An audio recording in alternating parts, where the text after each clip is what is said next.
Bells Mindset by Harry Potter. Fred Weasley, Camille Black, adopted son, parents, soon to be king reader, George Weasley. Character, short story, character's love interest, Fred Weasley, Tony Black, also known as Tony Goldheart. George Weasley, kids, Fred Weasley, and Tony Black, Goldheart with kids. Dominic Weasley, Black, Goldheart. Light Weasley, Black, Goldheart. Lexi Weasley, Black, Goldheart. Lily Weasley, Black, Goldheart. Hazel Weasley, Black, Goldheart. Timmy Weasley, Black, Goldheart. George Weasley, Antonia Black, Goldheart, kids. Seth Weasley, Black, Goldheart. Damon Weasley, Black, Goldheart. Axel Weasley, Black, Goldheart.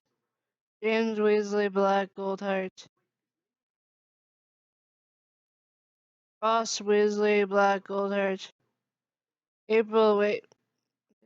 Change it for? Nick, Light, Lexi, Lily, Hazel, Timmy, nope. Seth, Damien, Axel, James, Ross Weasley, Black, Goldheart. April Weasley, Black, Goldheart. Rosie Weasley, Black, Goldheart. Daisy Weasley, Black, Goldheart. Darren Weasley, Black, Goldheart. Family, Tony's family, Gabriel Goldheart, Dad.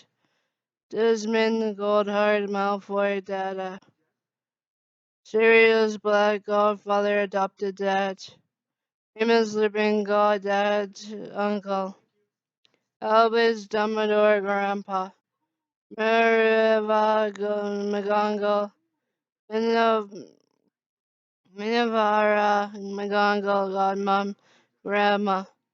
Sirius Snape, godpapa, uncle, papa figure.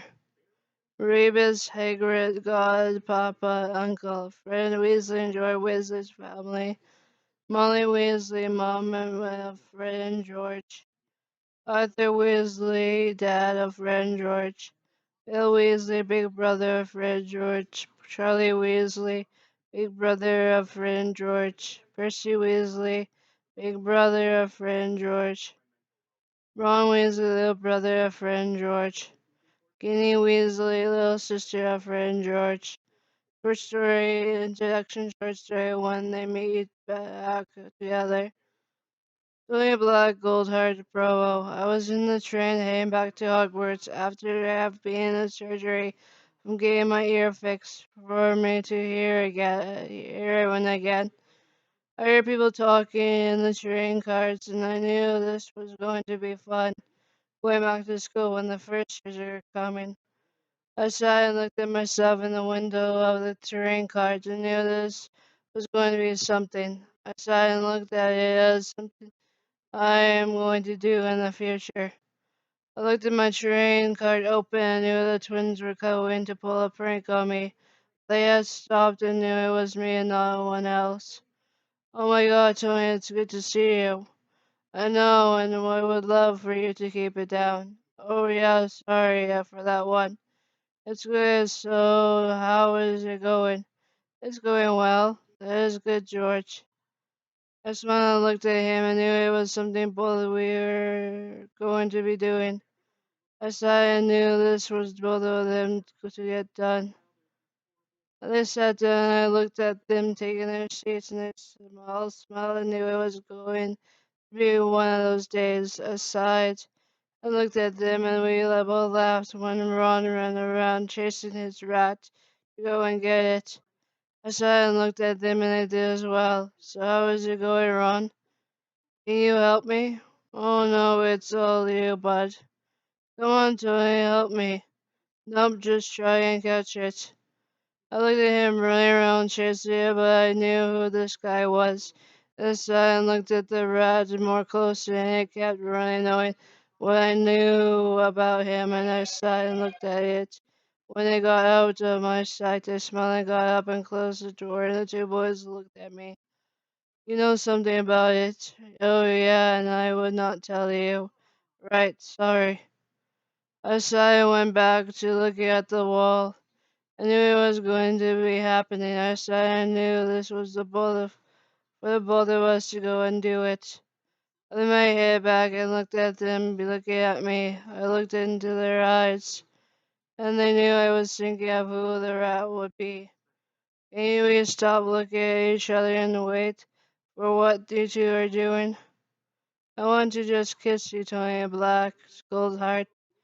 I would as well, but what if we can do it? Fine. No one is going to say.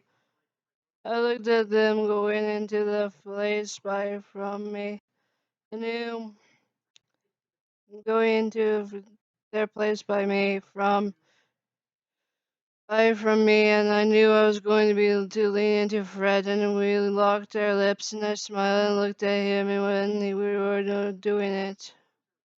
I looked at Fred breaking up from the kiss, and then George leaned in and kissed me, locking our lips together, knowing it was going to be like this.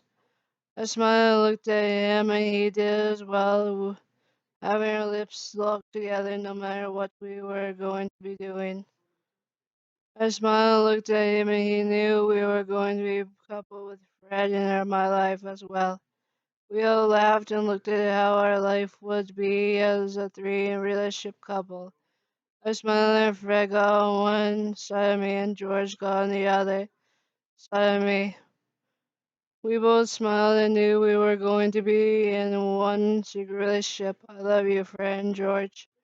I love you too, Tony. I love you as well, Tony. I smiled and they kissed my cheek and looked at the door open and knew it was going to be like this. Was something I would love to feel their lips on my cheek. I looked at them, then they both laughed and knew that it was something they would be doing to for me. I knew this was going to be our life together. I know you like this from the both of us. I know I do, but can you make it better from when I could just go out of surgery on Monday? When we get back to the dorm, I will let you, me, and Fred to cuddle you with you. It's a Thursday, September 14th, the fourth day after my surgery, and you guys are playing something? Yeah, we are because we love you. I love you guys as well. Oh, why is people yelling? I can't be hearing that. Let me go and deal with that. Fred's had gone out to the train cart to go tell whoever was yelling to be quiet while George was holding my right ear as a cover up. Knowing my eardrum was opened and I could hear the yelling and I could have yelled around me. Fred had come back and knew this was going to stop, and he smiled and sat down, holding my hand while George was keeping a hand over my ear. Knowing they were not going to stop, I looked at them and they knew it was going to be like that. How can no one know that you can't be around them yelling and screaming after surgery? I'm fine, I promise it's going to be fine, Fred. No, you're not. I wish we were there soon. You could be in the arms of Dumbledore or Snape to calm you down. Alright, we are here. Let's go, guys. I walked out of the train car and we got into our boat and our bags were put into our boat and knew this was our trip to the school. I looked at them and they laughed knowing we would be there soon. I smiled and we finally got there and got off the boat and ran into McGonagall and she hugged me knowing it was going to be loud and louder than normal. I was crying and looked at her and she covered my ears, knowing that the surgery was making me feel weird in my right ear. She smiled and looked at me and walked me inside and got me to Snape. And he wrapped me in his arms, looking at McGonagall. See, he got me. She had left and looked at me over her shoulder and knew I was safe with Snape. I looked at him and he walked with me into the great hall, sitting me down with him. Look at the people walking into the room. I sighed and knew this was going to be loud, but felt the earmuffs onto my head, knowing it was one of the professors protecting my ears. I sighed and looked at Dumbledore, smiling, and knew the staff was taking care of me. After the ceremony, I walked with Gray, George, and Fred to our dorm room. I knew this was something we needed to do for the best part of our lives. We got into the room and went into my bedroom, and I sat on the bed. Fred sat on the couch, and George took the chair, knowing we would be sharing the room like as always. Well, this is getting better for my bedroom. Yeah, it is. We should go to bed. Good night, guys. Good night, Tony. Good night, Tony. Peace out, guys.